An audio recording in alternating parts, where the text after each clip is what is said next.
8 días después de su desaparición, la policía encontró su vehículo en el parking disuasorio del Hospital Los Arcos del Mar Menor y en su interior su cuerpo. Al lado, en una bolsa de basura, estaban sus brazos y su cabeza con un disparo. Así comenzaba la investigación policial.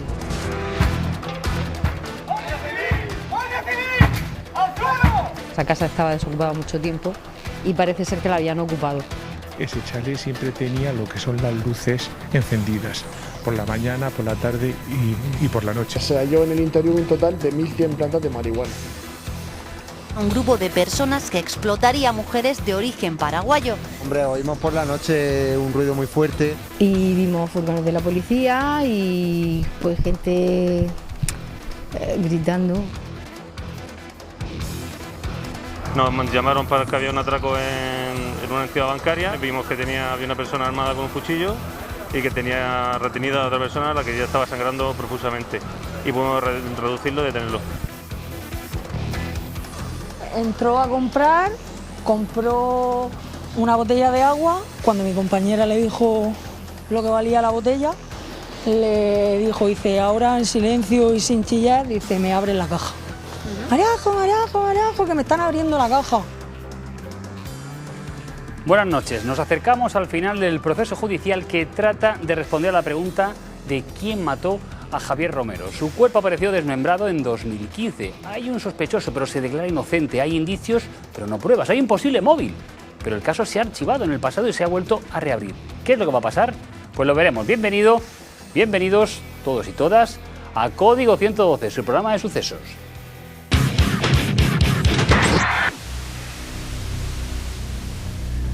Ahí lo ven, Javier Romero Enarejos, más conocido como el Bolas, falleció el 11 de febrero de 2015 en terribles circunstancias. Su cadáver fue desmembrado y hallado en el maletero de su coche en el parking del Hospital Los Arcos. Tenía 47 años, separado con una hija. Aquel día iba a recoger a la niña para irse con unos amigos a Sierra Nevada. Pero antes debía solucionar un problema.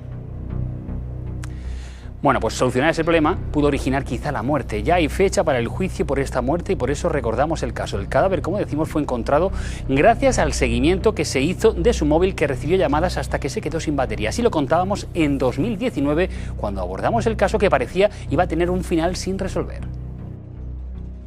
Javier pudo morir el mismo día de su desaparición, al menos así lo indicarían las señales de las antenas de telefonía que conectaban con su teléfono. La víctima salió de su domicilio en Alcantarilla con dirección la Costa de Orihuela el 11 de febrero por la mañana. Sin embargo, el repetidor que más lejos le situó fue en la zona de Pilar de la Horadada. La siguiente ubicación le localizaría en las proximidades de Pozo Aledo, sobre las 3 menos 10 del mediodía de ese mismo día. Su móvil ya no se mueve de esa antena hasta el 19, cuando localizan su cuerpo. Como Javier era vecino de Alcantarilla, es ahí donde se pone la denuncia por su desaparición y la Policía Nacional quien sigue el rastro hasta dar con el cadáver el 19 de febrero de 2015. Estaban todos alrededor de un coche, que era un Audi así tipo ranchera, y bueno, y parece que se habían encontrado un cadáver y bueno, pues lo han abierto, han tardado un tiempo en abrirlo y ya cuando lo han abierto el maletero que estaba ahí, los policías se han hecho hacia atrás, han puesto ya las mascarillas, ha salido un olor muy fuerte porque el viento no lo ha traído. La cabeza y los brazos de Javier habían sido desmembrados e introducidos en una bolsa. Según el testimonio de un amigo, Javier, que al parecer podría dedicarse al narcotráfico de cocaína, tenía un problema muy gordo con un amigo y dijo que lo iba a solucionar justo el día de su desaparición. Al parecer, ese día había quedado con alguien para resolver un problema económico. Javier le confesó que esa persona se la había hecho muy gorda y que sabía que estaba muy mosqueado con él. Además, la policía encontró en otro coche de su propiedad más de 1 kilo de cocaína y más de 1 millón de euros. Una llamada anónima a la Policía Nacional el 28 de diciembre de 2015, 10 meses después del crimen, informó a la policía, como decimos, que Javier murió por una deuda y que en esa muerte intervino, según dijo la llamada, un vecino de San Pedro del Pinatar. Se referían a este hombre, Jesús Ángel, que aparecía en la agenda telefónica de Javier con el mote de El Chulín. Aquí lo vemos en una de las comparecencias de los juzgados de San Javier. Según la investigación, Javier le exigía un pago de 50.000 euros por 2 kilos de cocaína y presionaba a Jesús Ángel hasta el punto de que éste se sentía amenazado. En una de las conversaciones del acusado con su esposa habla precisamente de esas presiones que venía sufriendo sobre la muerte de Javier. Dice que a las malas él le pega un tiro y se lo limpia para no darle el dinero, pero no dice que lo haya hecho. Esta es la crónica del registro que le hicieron en su detención. El 28 de noviembre de 2016 se autoriza la entrada y registro en la vivienda del principal sospechoso y en una finca de campo de su propiedad. En una habitación del domicilio localizan más de 160.000 euros escondidos en un zócalo, además de una pistola semiautomática, 5 armas blancas y elementos que lo relacionarían con el tráfico ilícito de cocaína. En la finca de campo se intervino un machete y una bolsa de basura de las mismas características que la utilizada para guardar los miembros de la víctima, pero quizás lo más relevante fue lo que no se encontró, el único instrumento que faltaba en el panel de herramientas de la nave, una sierra. El caso fue provisionalmente archivado por asesinato, pero se le procesó por narcotráfico, blanqueo y tenencia ilícita de armas, en una causa aparte. La jueza que se encarga del caso ha decidido el sobreseimiento provisional y parcial del delito de asesinato porque entiende que esos indicios no son suficientes para avanzar en el procedimiento contra el investigado. Pues el archivo de la causa fue recurrido y se reabrió y finalmente Jesús Ángel, que siempre mantuvo su inocencia sobre la muerte de Javier, ha sido acusado de homicidio. Será juzgado, como decimos, en abril de 2022 y por eso hoy nos acompaña aquí el hombre que lo va a defender ante el jurado popular. Nos referimos al abogado, al letrado Eduardo Romera. Buenas noches y bienvenido. Muy buenas noches, Alejo. Buenas noches a todos. Bueno, la cuestión que nos trae hoy aquí nos lleva a un proceso judicial para abril. El 20 de octubre hay una vistilla para esa transformación. Pero las posturas, para que lo sepan la gente que nos ve ahora, es que la Fiscalía pide 15 años de prisión para tu patrocinado, para Jesús Ángel, y 5 meses por profanación de cadáver, porque cree que es el autor de estos hechos. La acusación particular, que representa a los padres de la víctima, 25 años. Sin embargo, usted, que representa a la defensa, afirma que no hay delito y no pide pena de prisión para él. Efectivamente, Alejo. Nosotros pedimos que se absuelva libremente a Jesús con todos los pronunciamientos favorables, porque creemos que no tiene nada que ver. No creemos, estamos totalmente convencidos de que no tiene nada que ver con los hechos de los que se le acusa. Afirma que no hay delito y por tanto ni participación, no le pide nada, pero alternativamente afirma que en caso de que se le condene se le tenga por atenuante o eximente estar bajo los efectos de las drogas. Así es. Además de pedir lo cortés no quita lo valiente en estos casos, y además de pedir la libre absolución, el señor Jesús Ángel durante muchos años ha sido consumidor de sustancias y está en proceso de desintoxicación desde hace ya varios meses. Por lo tanto, efectivamente tenemos que pedir, independientemente de que pidamos la libre absolución, pero tenemos que pedir que se le tenga en cuenta esa circunstancia de drogadicción. Pero eso da a entender que haga lo que hubiera hecho entonces, estaría bajo los efectos de las drogas. Hiciera lo que hiciera entonces.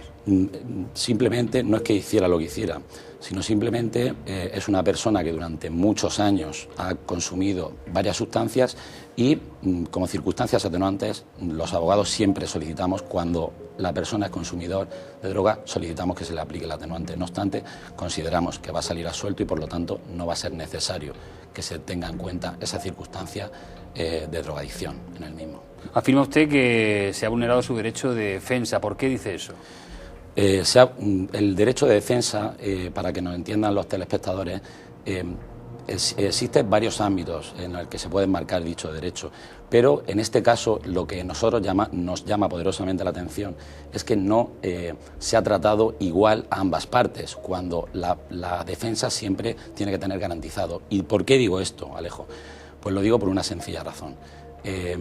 Hemos solicitado que se transcriban todas las conversaciones vía telefónica que realizó la propia Guardia Civil y no se nos ha estimado. Por lo tanto, la vistilla, como bien has dicho anteriormente, que tenemos para el día 20, vamos a luchar para que se incluyan todas las conversaciones y, sobre todo, que no se descontextualice una frase concreta para, de alguna forma, intentar saber que lo primero que tienen que saber todos los telespectadores es que son amigos, eran amigos. O sea, pero alguna desavenencia tendrían, letrado. Efectivamente. Pero desavenencias efectivamente había, como en cualquier relación pueden haber desavenencias, pero concretamente es muy importante que se aporten todas las conversaciones, porque igual que en un concreto momento hizo un comentario defectuoso, pero es cierto que si se aportan el resto de de conversaciones, hay muchas conversaciones que salvaguardan el derecho de mi cliente y, por lo tanto, a nadie del jurado le cabría la menor duda de que es inocente. Jesús es inocente. Usted afirma que esas conversaciones, esos extractos, veíamos algunos ahí antes, han sido interpretados erróneamente por los investigadores y, por tanto, ahí es donde se habría vulnerado el derecho de defensa. Pero porque usted ha pedido las transcripciones y no se les han facilitado, porque eso no ha llegado a tiempo, porque se han extraviado, ¿qué ha pasado? Nos han denegado la prueba porque consideró el juzgado de instrucción número 7 de San Javier que eran muchas transcripciones y que, por lo tanto, no se practicaba la prueba. Nosotros, como digo, vamos a defender hasta el último segundo de que se puedan incluir todas estas transcripciones, porque del resultado de dichas transcripciones a nadie del jurado le quedará duda de la inocencia de Jesús. Pero precisamente de esas conversaciones, fundamentalmente con su pareja, sí habla despectivamente del fallecido y habla de esa posibilidad de una deuda que no podía saldar o no quería saldar. Es quizá eso la parte fundamental de los indicios contra su cliente. Efectivamente, nosotros no decimos que no existiera una deuda entre Javier, el fallecido, y Jesús. Evidentemente esa deuda existía. Una deuda tampoco muy elevada, pero no obstante, es muy importante que dichas transcripciones puedan incluirse. ¿Por qué? Porque simplemente si no se transcriben, cualquier persona que escuchara el resto de conversaciones sabría perfectamente que Jesús no tiene nada que ver con el fallecimiento. Claro, de hecho tenemos una conversación, la hemos extractado, ahora seguro nuestro realizador Sergio Sidar nos lo va a poner, donde se habla de le pego un tiro y lo limpio, pero el contexto es muy importante, la conversación, eso es lo que usted hace referencia de que no se entiende bien. Así es, correcto.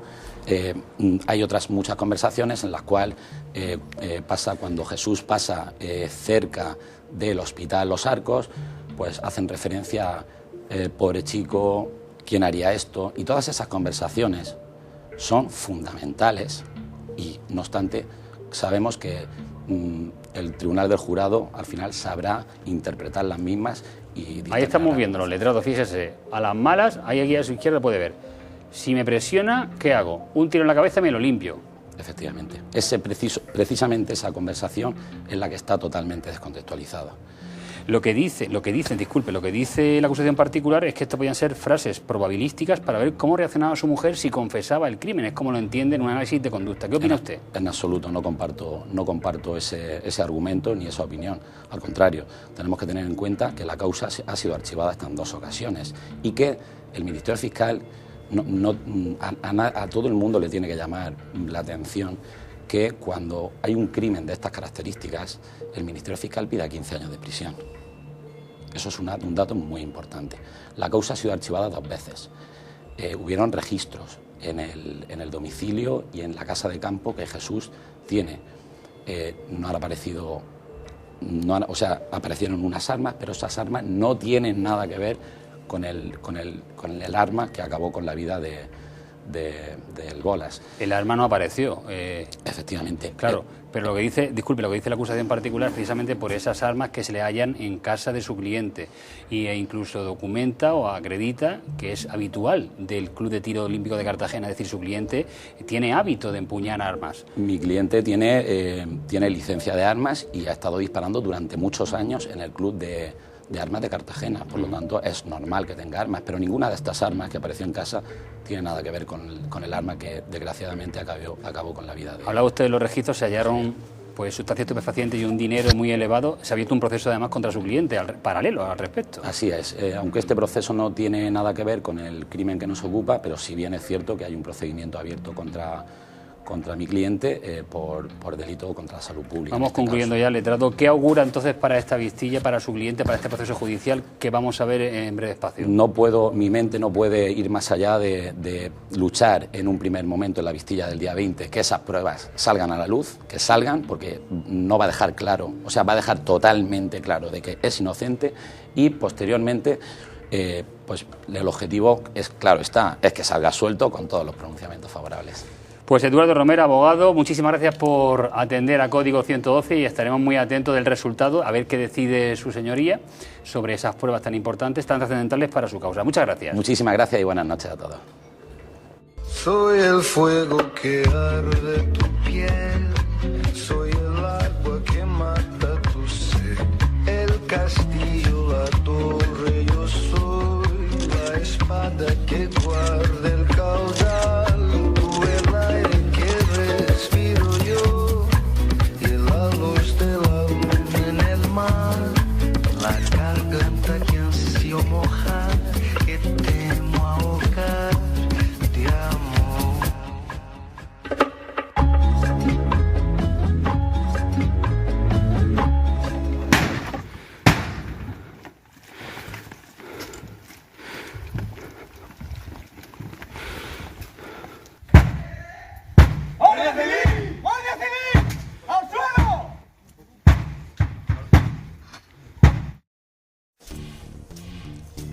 Ahí se notaba hasta la respiración de quien grababa. Así entraba la Guardia Civil en un chalet de lujo en una urbanización de Molina de Segura. Dentro hallaron más de 1000 plantas de cannabis.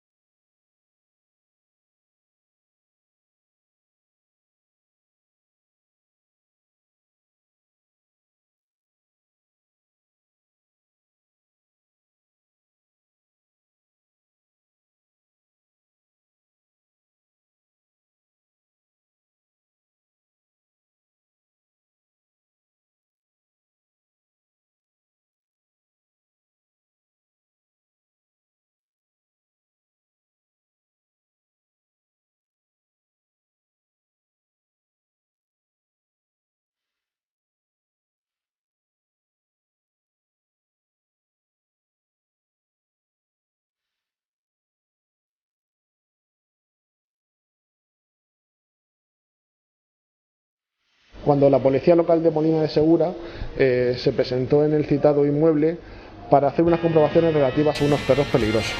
Esto les llamó la atención, ya que en el interior podría haber algún tipo de plantación de marihuana.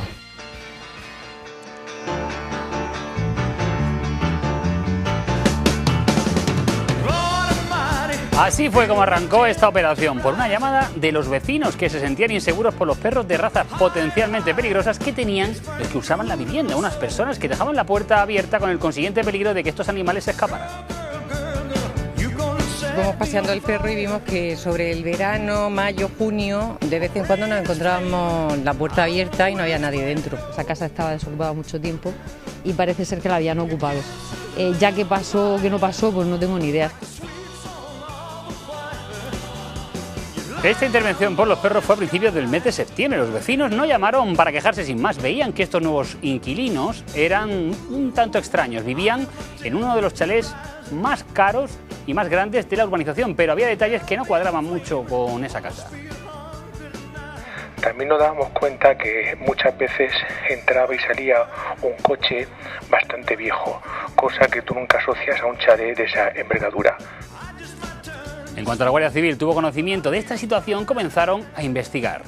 A los datos ya apuntados se unieron nuevas informaciones sobre un trasiego de gente inusual, consumo de luz a todas horas, noche y día, y el hecho de que la propiedad del inmueble fuera una entidad bancaria. Ese chalet siempre tenía lo que son las luces encendidas, por la mañana, por la tarde y por la noche. Eran varios. Lo que pasa es que entraban y salían como si esto fuera un club donde dar tenis. Parece ser que esa casa la tenía el banco.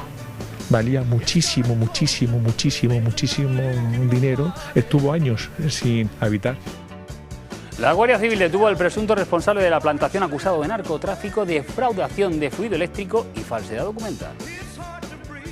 Una vez autorizado el mandamiento de entrada de registro sobre el inmueble, se halló en el interior un total de 1.100 plantas de marihuana, así como 2 vehículos de alta gama y otros aparatos o herramientas utilizadas para el cultivo de la marihuana.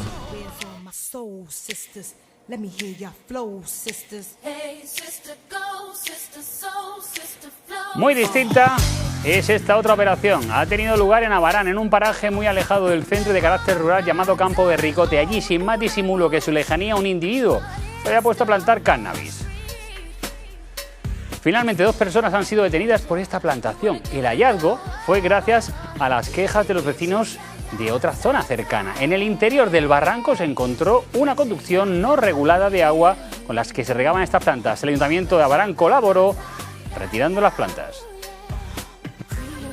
Sí, yo veo el código y soy muy fan del código. Son cosas que pasan y que no tienen que hacerlo y tienen que trabajar igual como todo el mundo y no hacer cosas malas. Bueno, pues estaban escuchando a una vecina que hablaba sobre lo que ha ocurrido recientemente en el barrio de San José Obrero con varias redadas allí por marihuana. En concreto, en las viviendas sociales, como decimos, de San José Obrero hubo 8 detenidos a principios de mes, que se desmantelaron 4 plantaciones con más de 300 plantas y estuvieron recogiendo pues un montón de ventiladores y luminarias.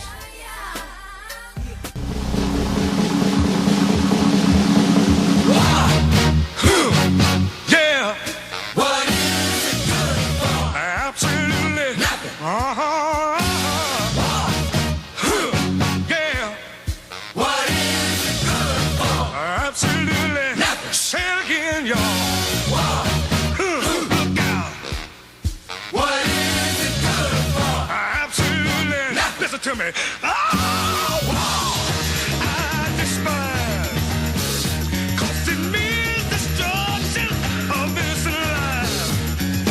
War means tears to thousands of mothers die when their sons go off to fight and lose their lives. I said war.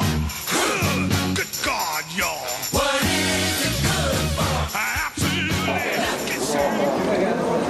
¿Cómo se declara? ¿Inocente o culpable? Yo inocente, siempre, pobre.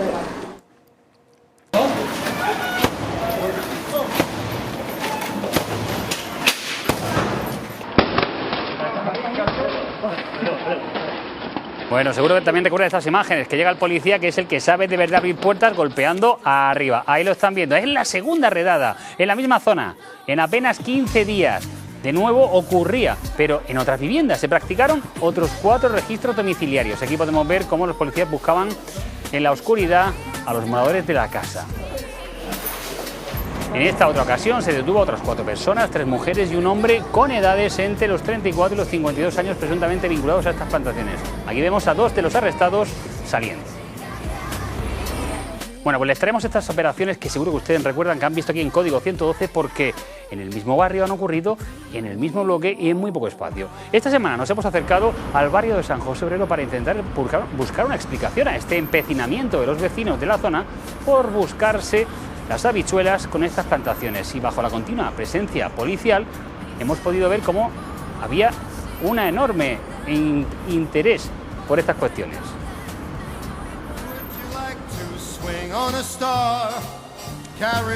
Y allí nos hemos encontrado José Ruiz, alias El Bola, muy conocido porque tuvo un comercio 24 horas. Él no duda en contarnos que ha tenido problemas con la justicia, pero defiende que los vecinos del barrio de San José Obrero no son narcotraficantes.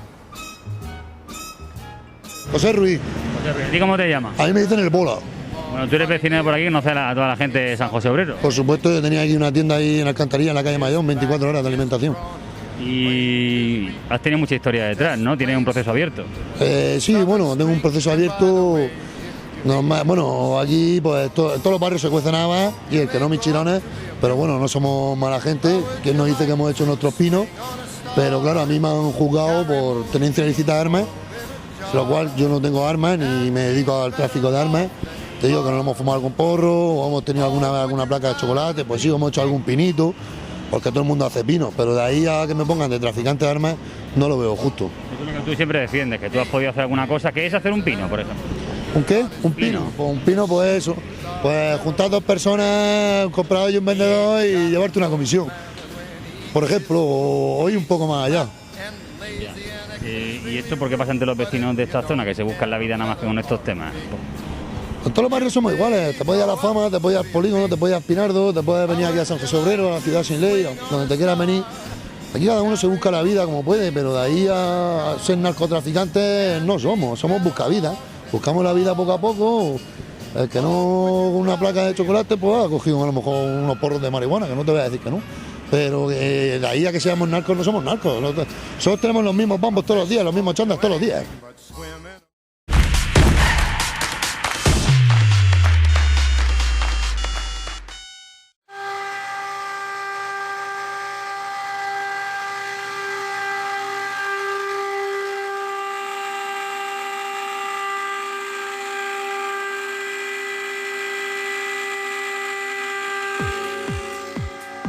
Nueva entrega de la sección de Código Móvil, donde contamos sucesos captados a través de las cámaras de nuestros teléfonos. Lo que veían antes es el coche usado por un conductor ebrio que atropelló a un policía en Molina de Segura y fue embistiendo fachadas y mobiliario urbano. El conductor abandonó el vehículo, ya lo estaban viendo ahí parado, y con el claxon tocando al máximo, huyó a pie hasta que fue detenido por otras dotaciones. Se trata de un hombre español de 31 años con 3 requisitorias judiciales pendientes y que dio positivo por alcohol. Y la Policía Local de la Unión pide colaboración ciudadana para identificar a un grafitero, en concreto el individuo que al parecer está provocando estos daños en el patrimonio histórico. Hace grafitis en bienes de interés cultural, como la maquinaria minera o edificios históricos. Cualquier dato al respecto debe ser comunicado a la Policía Local.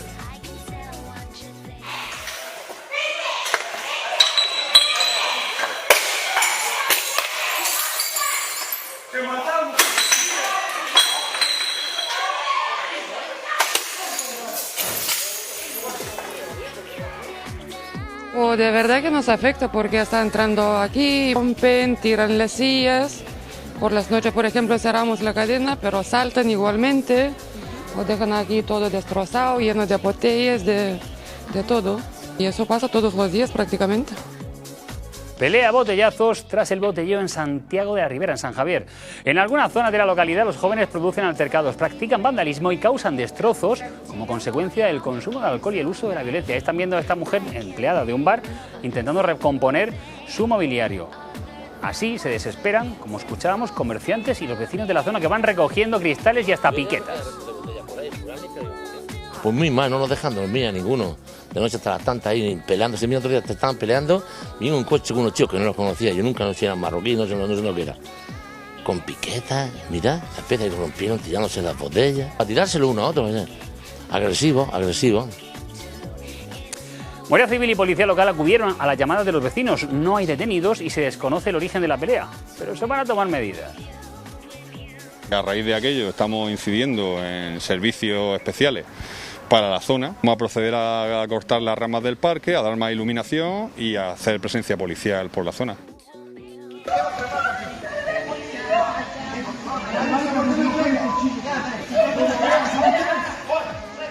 Otro altercado ocurrido este fin de semana a las puertas de un local de copas, esta vez en Mula. En la pelea intervienen unas 5 personas y una de ellas, al parecer, amenazó a sus oponentes con un cuchillo. Hace poco más de 6 meses, en esta misma zona era escenario, lo están viendo, de otra reyerta, de otra riña. Los vecinos piden soluciones, se han puesto sanciones por infracciones y la policía sigue investigando lo ocurrido. Fíjense cómo huyen cuando ven llegar a la policía. Por lo que sabemos aquí en el pueblo que siempre hay problemas en ese bar y tal, no sabemos si son los clientes o qué es lo que pasa. Y una mujer dice, el cuchillo, el cuchillo, el cuchillo, algo así. No saben beber, entonces pues es lo que hay.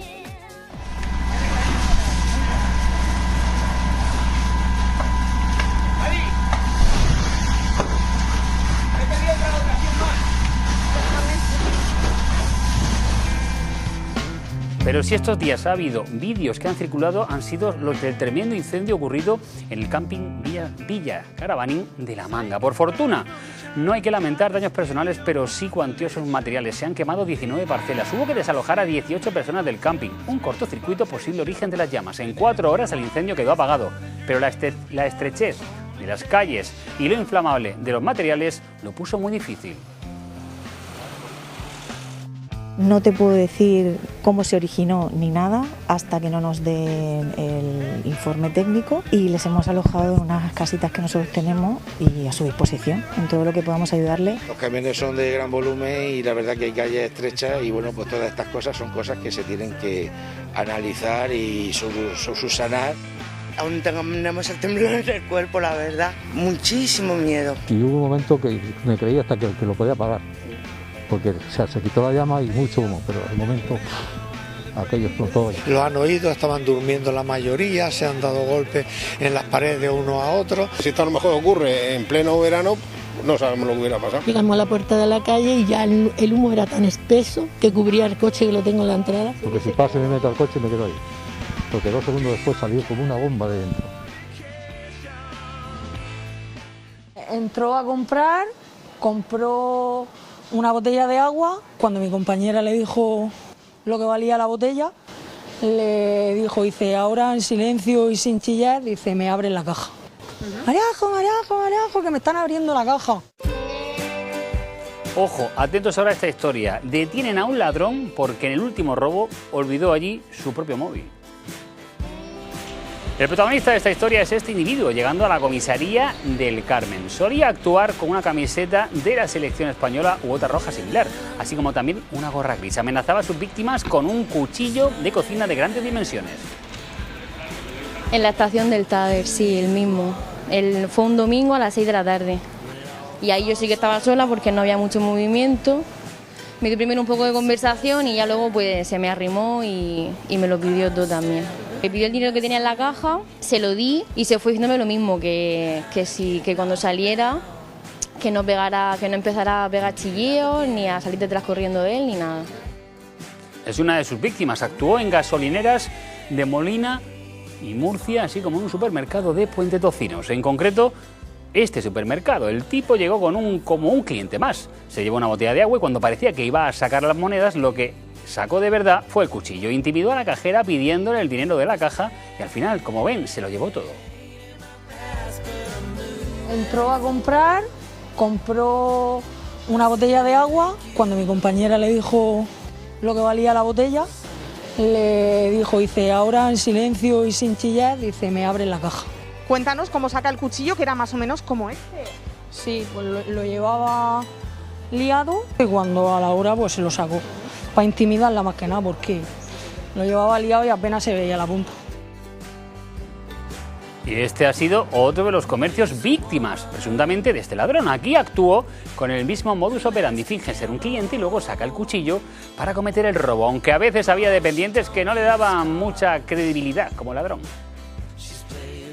Pues mi compañera estaba aquí dentro sola en la tienda.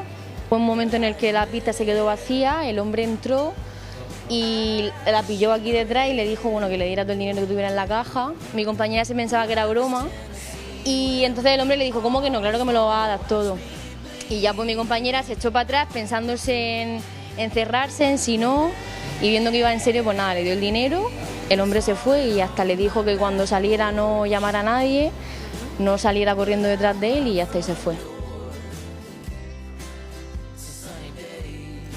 Y aquí fue donde tuvo lugar una de sus últimas actuaciones estelares, el comercio chino donde se dejó el móvil. Luego llamó desde el fijo de casa, al parecer, al propio móvil para recuperarlo, claro. La policía, que ya lo había reconocido por las imágenes y tenía el móvil, le dijo que se pasara a recogerlo y claro, le hicieron entrega, pero de unas pulseras de plata. El que también ha lucido unas pulseras iguales es un tipo que era buscado por asaltar otra gasolinera, pero en Fuente Álamo.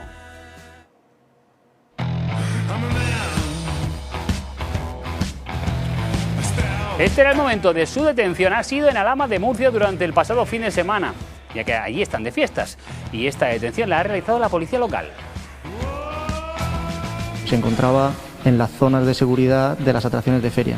Esta persona intentó huir, los agentes salieron a la carrera detrás de él y pudieron detenerle. Esta persona estaba buscada por el atraco en Fuente Álamo, en el que al parecer sustrajeron 5.000 euros y dejaron a una persona herida de gravedad. El robo tuvo lugar en junio de ese año. El ladrón actuó en compañía de otro. Al parecer eran asiduos de la zona y conocía bien el comercio de la gasolinera. La dueña ya entonces les avisó de que los iban a pillar. Ellos normalmente cuando nosotros nos falta cambio teníamos ahí el cambio y ellos como eran asiduos, que por eso se les ha identificado porque son personas que han venido aquí con frecuencia, pues sabían dónde tenían que ir y de qué manera tenían que cogerlo. Ocurrió a finales de mayo en La Pintaica, una estación de servicio a las afueras de Fuente Álamo. Los dos sujetos acudieron la misma tarde a ver el movimiento de clientes y más tarde, ahí lo ven, con una pistola. Agredieron a una de las empleadas, una que cae al suelo. Al principio, ahí la ven, al principio parecía que el atracador era uno, pero el segundo apareció para cortarles la huida. Robaron la caja del día y el dinero de cambio, pero fueron identificados. Nosotros somos una gran familia y vamos ahí en busca de ellos. De hecho, yo les incito a que se presenten en el cuartel de la Guardia Civil porque todo el mundo ya sabe quién son y se tendrán menos represalias. En el caso contrario de que seamos nosotros los que tengamos que encontrarlos, junto con la ayuda de los cuerpos de la seguridad del Estado, que les doy las gracias en todo momento, que se han portado muy bien y han estado en todo momento con nosotros, sí que vamos a tener represalias y va a caer el peso de la ley. Por suerte, por desgracia, yo soy abogada y voy a intentar que todo lo que les pueda caer les caiga, porque a mis empleadas no se les agrede.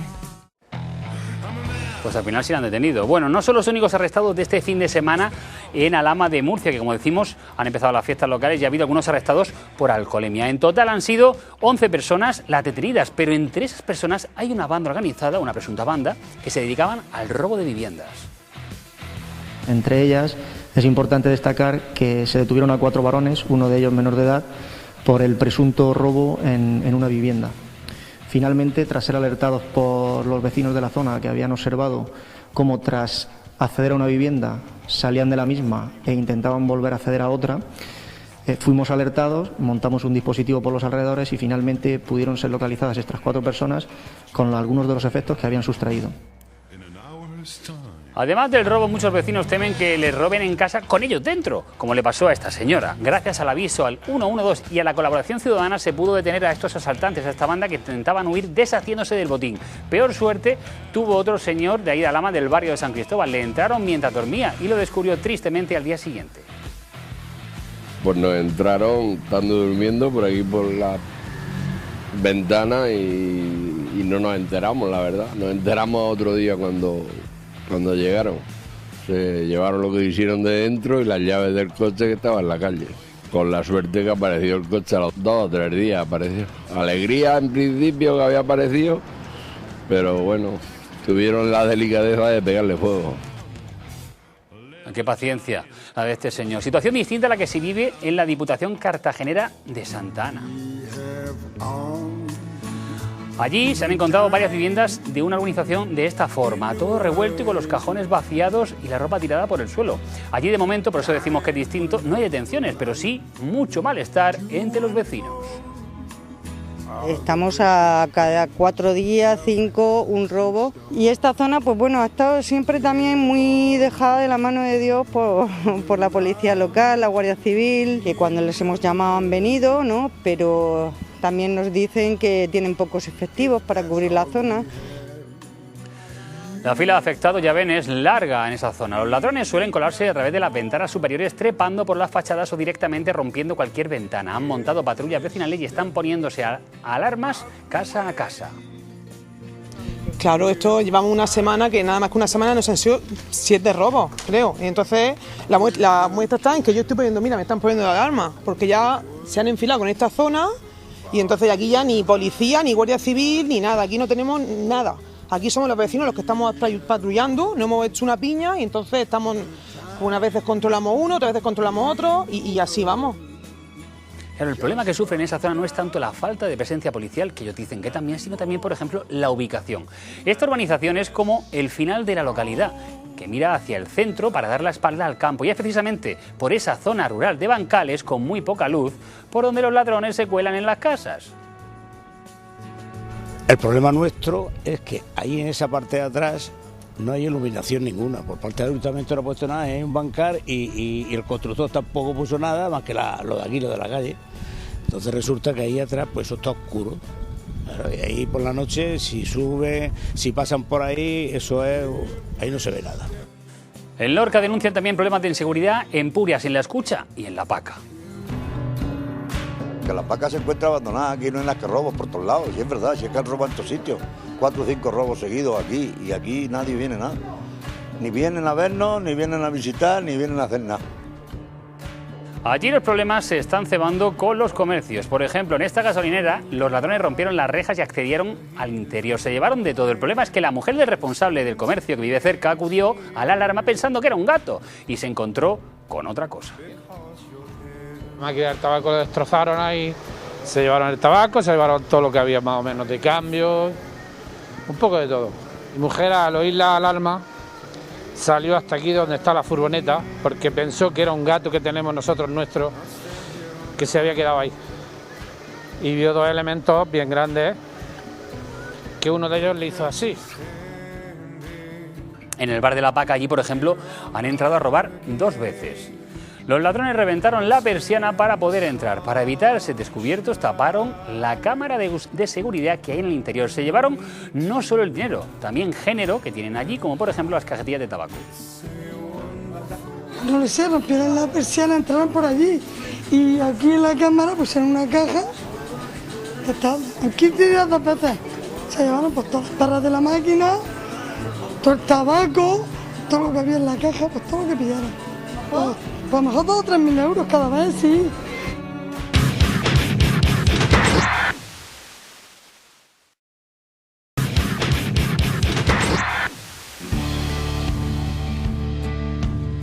Según las autoridades francesas, esta mujer de origen portugués podría ser la cabecilla de un entramado internacional de favorecimiento de la inmigración con fines de explotación sexual. Nada más y nada menos. Fue arrestada de madrugada la semana pasada en la urbanización de Montepinar, en Cabezo de Torres.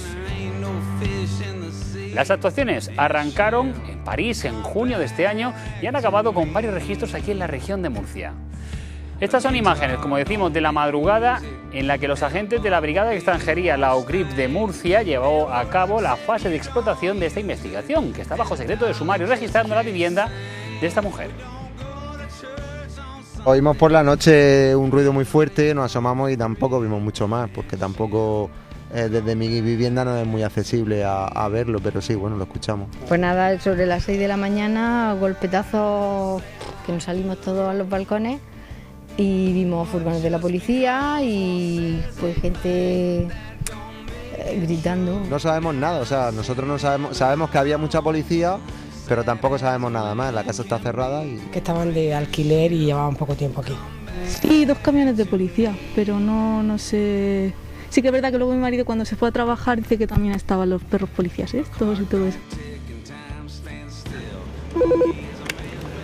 Días después, nadie respondía a las llamadas. Según hemos podido saber, en la casa se hallaron decenas de teléfonos móviles que podrían corroborar la existencia de esa trama internacional, esa presunta trama. La mujer de origen portugués, pero nacionalidad hispano-portuguesa, quedó en libertad. La trama, según la investigación francesa, favorecía la llegada de mujeres de Paraguay para ser prostituidas en París. La llamada Ciudad de la Luz o del Amor también lo era del amor prostituido. La información de la que disponen las autoridades españolas es que en al menos 2 prostíbulos de París eran explotadas estas mujeres, pero también eran enviadas a España.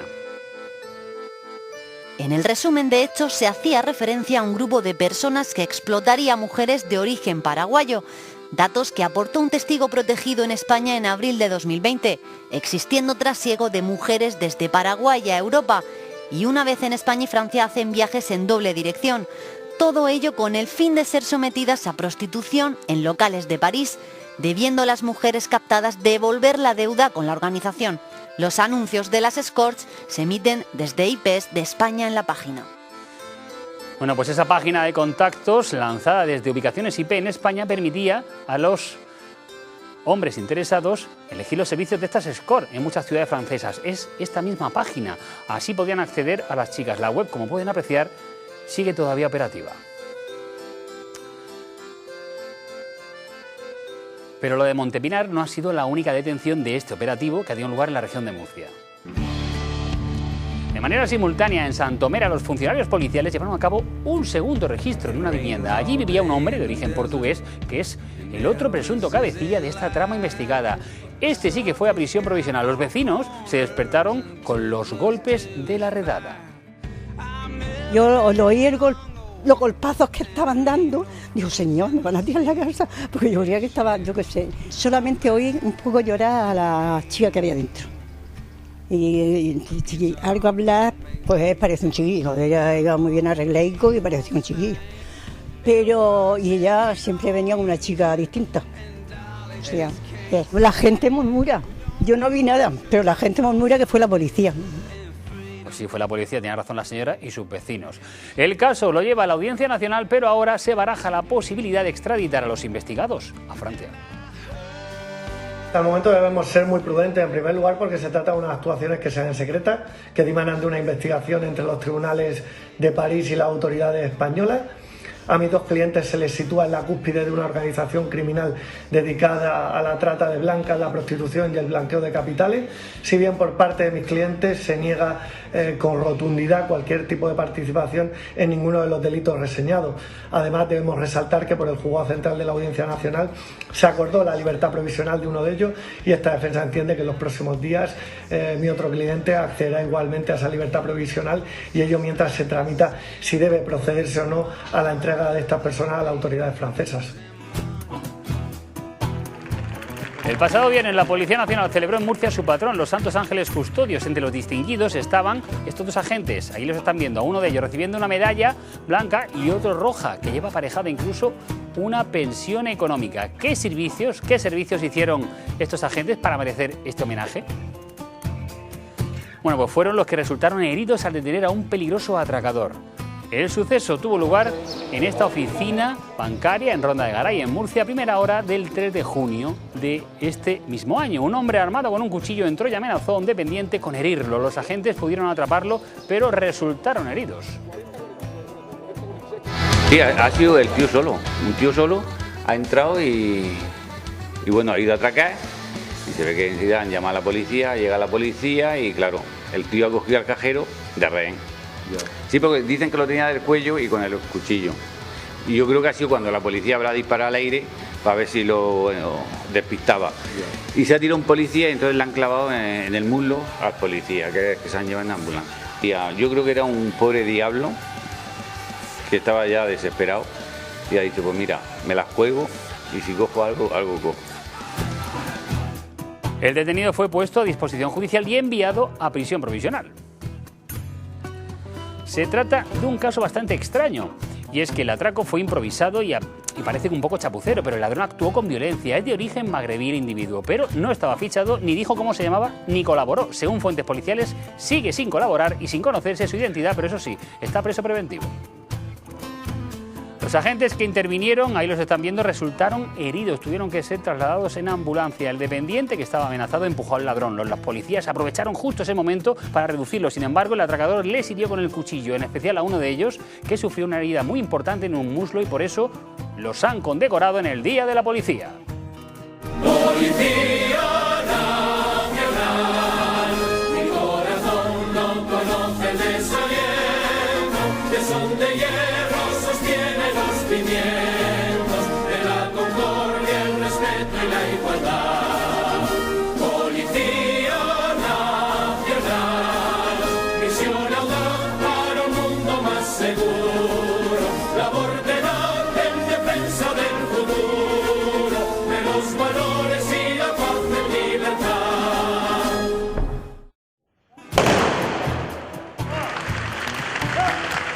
Los homenajeados son Alfredo Beltrán y Rubén Ruiz. Tras el acto, uno de ellos contó cómo fue su experiencia. Nos llamaron para que había un atraco en una entidad bancaria. Llegamos los dos indicativos a la vez, 4 compañeros, y al llegar allí pues vimos mucha gente asustada en la calle y gente nos llamaba para que fuéramos al interior de la sucursal. Cuando llegamos a las inmediaciones vimos que había una persona armada con un cuchillo y que tenía retenida a otra persona, la que ya estaba sangrando profusamente. En ese momento intentamos calmarlo para que pusiera su actitud, para que se marchara, que lo dejábamos marcharse, y como en un momento tuvo un descuido, el rehén también lo pudo empujar un poco, un compañero se abalanzó sobre él, los demás también fuimos detrás y pudimos reducirlo y detenerlo. ¿Llegasteis a temer en algún momento por vuestra vida? Sí, por supuesto, por nuestra vida y sobre todo por la vida de la persona retenida. Bueno, y hasta aquí lo que ha dado el programa de hoy. La semana que viene empezamos ya a trabajar para ello, porque aunque haya puente, nosotros le vamos a contar muchas historias, como por ejemplo algunas que suenan así.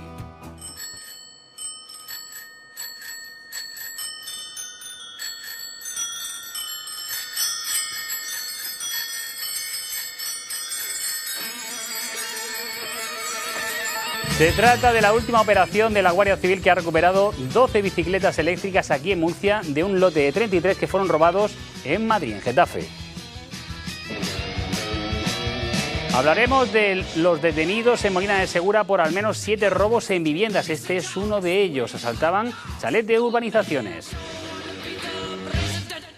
Y, por ejemplo, el caso de un individuo que ha sido detenido en el marco de la investigación del hallazgo de un cadáver de una mujer en Lorca esta misma mañana. Una investigación que aún está en ciernes. Pero todo eso será, como decimos, la próxima semana. Hasta entonces, ya saben, para cualquier suceso, Código 112, su programa de sucesos.